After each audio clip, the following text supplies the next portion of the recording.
Hear what's going on the national level and in our banking industry in Pennsylvania. Next on Behind the Headlines.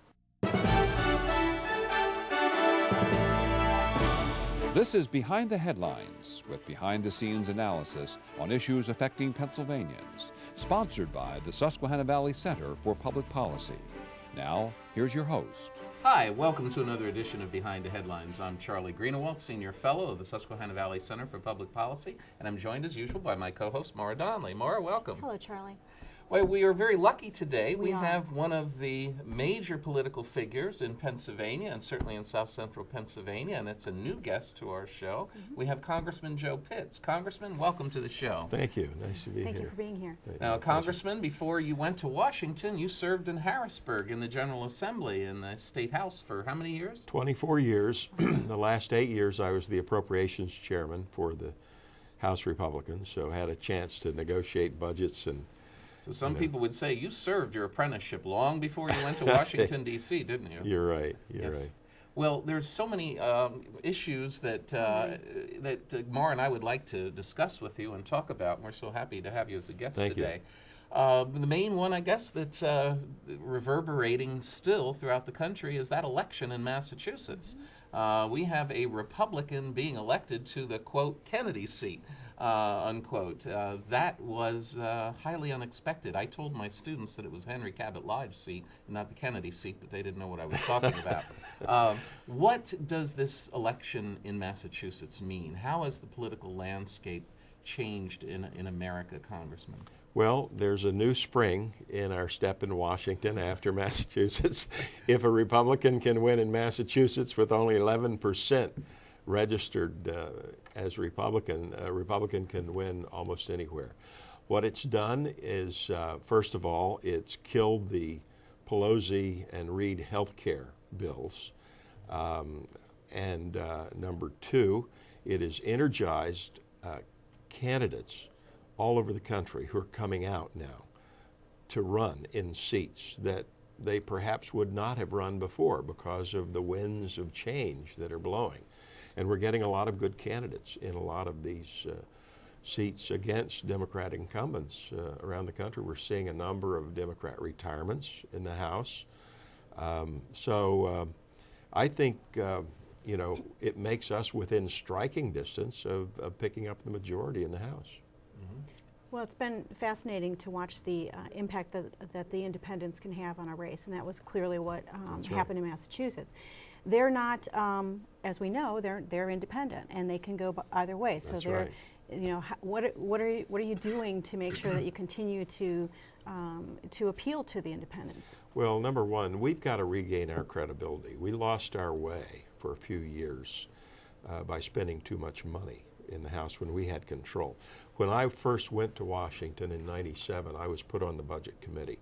John Kasich was our chairman. And I was on the negotiating teams. He divided the committee up with negotiating teams, and we negotiated with the White House, which was under President Clinton. And we balanced the budget, the federal budget, 4 years in a row. And we paid down on the public debt 4 years in a row.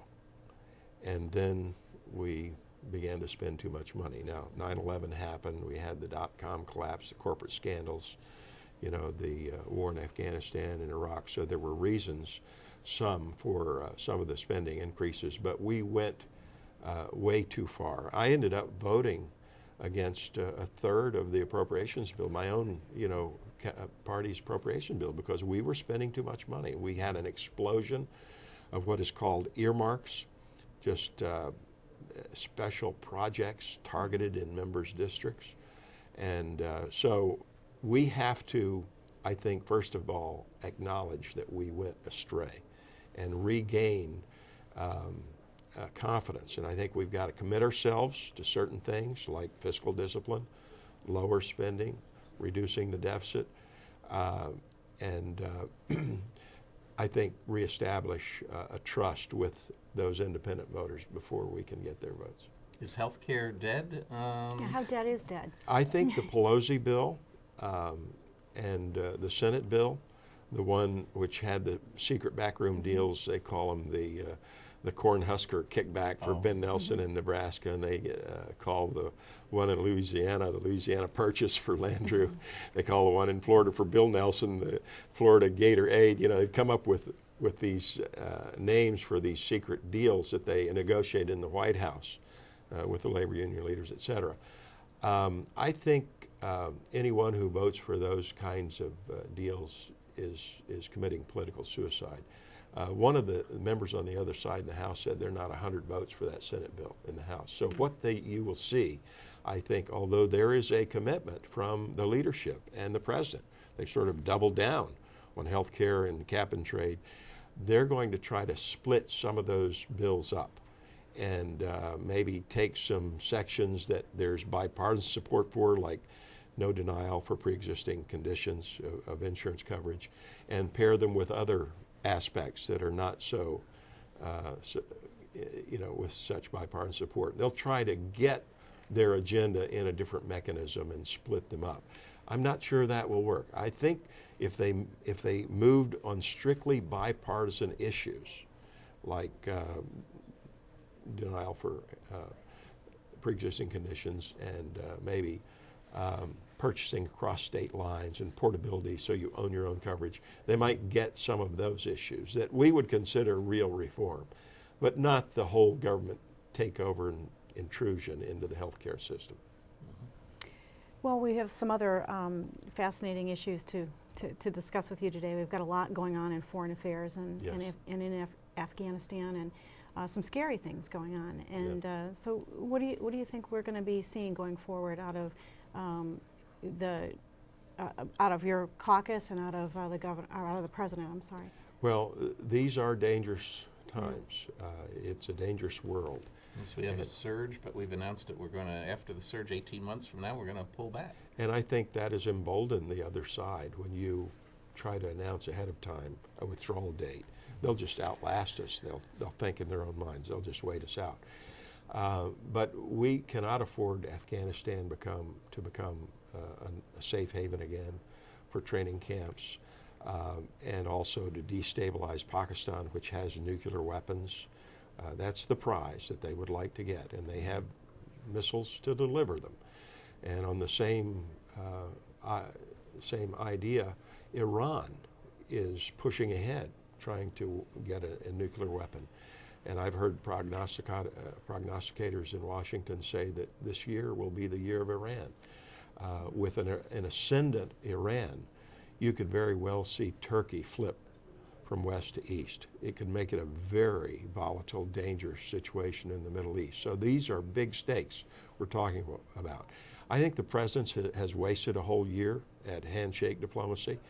You know, you just can't be nice and talk, you know, be friendly and achieve what you want there.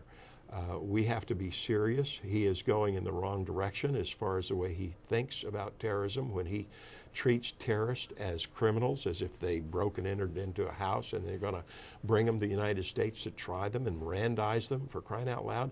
The Christmas Day bomber was only interrogated for 50 minutes, and then they, you know, gave him his Miranda rights. You say, you know, you have the right to remain silent. By the way, you have an attorney that we'll pay for and a, you know, right to appeal. It's crazy, and they did this without talking to senior, I don't know for sure, but what I read, without talking to senior intelligence officials. There was a lot more information that we could have got from this man. And to treat them as a criminal rather than a terrorist.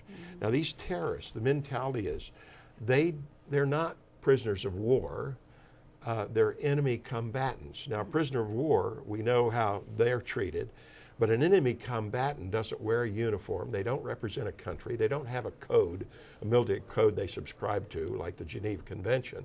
They want to terrorize and kill as many innocent women, men, children as they can.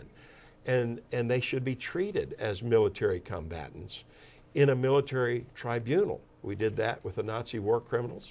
You know, we should not be bringing them and giving them a forum here in the United States, you know, for them to make their public